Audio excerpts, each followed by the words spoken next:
ನಮ್ಗೆ ಇದುವರೆಗೂ ಯಾವುದು ನೋಟಿಸ್ ಬಂದಿಲ್ಲ.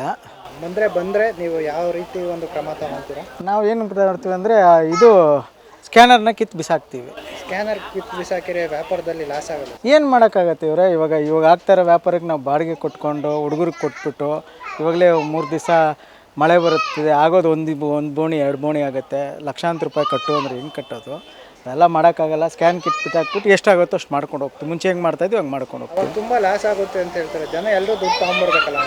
ತೊಗೊಂಡ್ಬರಲ್ಲ, ಅವರು ನೋಡ್ತಾರೆ 2 ದಿವಸ, ಅಯ್ಯೋ ಇವ್ರ ಅಂಗಡಿಗಳಲ್ಲಿ ಸ್ಕ್ಯಾನರ್ ಇದ್ದರೆ ಕೆಲಸ ಆಗೋದಿಲ್ಲ, ದುಡ್ಡು ನಾವು ಕ್ಯಾಶ್ ತೊಗೊಂಡೋಗ್ಬೇಕು ಅಂತ ಅವರು ಒಂದು 2 ದಿವಸ ಆದಮೇಲೆ ಮೊದಲಿಗೆ ಹೆಂಗೆ ಹೋಗ್ತಾರೆ ಹಳೆ ಕಾಲಕ್ಕೆ ಹಂಗೆ ಹೋಗ್ತಾರೆ, ದುಡ್ಡು ತೊಗೊಂಬರ್ತಾರೆ, ಎಷ್ಟಾಗುತ್ತೋ ಅಷ್ಟು ವ್ಯಾಪಾರ ಮಾಡ್ಕೊಂಡು ಹೋಗ್ತೀವಿ. ಅವಶ್ಯಕತೆ ಇತ್ತ ಸರ್ ಈಗ GST ಟ್ಯಾಕ್ಸ್?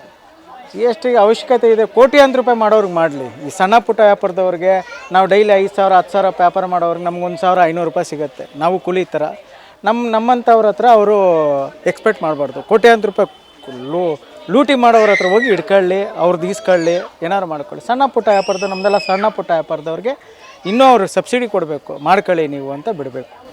ಈಗ ಒಂಥರ ಬಡವರ ರಕ್ತ ಇರೋವಂಥ ಕಾರ್ಯಕ್ರಮ ಅಂತ ಹೇಳ್ತಾರೆ. ಬಡವ್ರದ್ದಲ್ಲ ಇದು, ಮಿಡಲ್ ಕ್ಲಾಸ್ ಅವ್ರದ್ದು.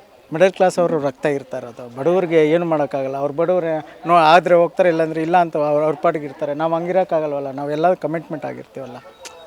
ಇಲ್ಲ ಅನ್ನೋಕೆ ಹೋಗೋಕ್ಕಾಗಲ್ಲ. ಅಂಗಡಿ ತೆಗಿಲೇಬೇಕು, ಬಾಡಿಗೆ ಕಟ್ಟಲೇಬೇಕು, ಹುಡುಗರು ಕೊಡಲೇಬೇಕು, ನಮಗೆ ಕಷ್ಟ ಆಗ್ತದೆ.